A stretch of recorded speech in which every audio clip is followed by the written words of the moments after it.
Hello everyone! Today we are going to make Watermark in PixelLab application. The app link is in the description. Let's start our video.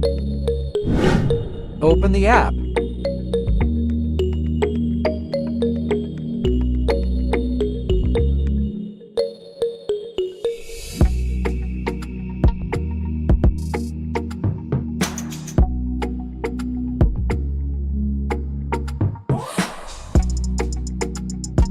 Now add your name.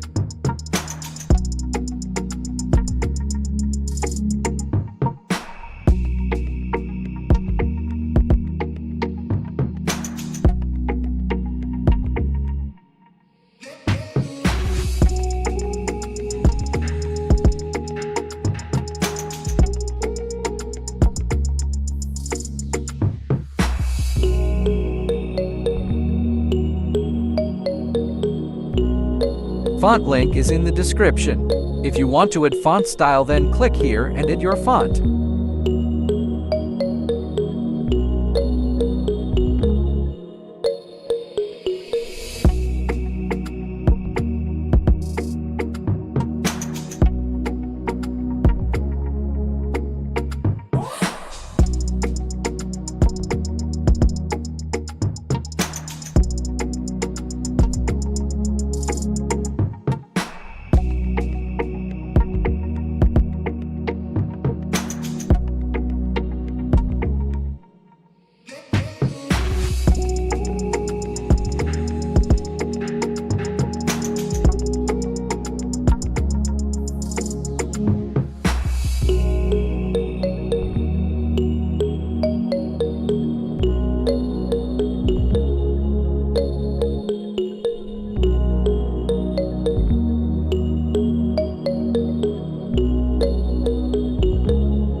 Now you can use this as a watermark. Everything's link is in the description. Thanks for watching.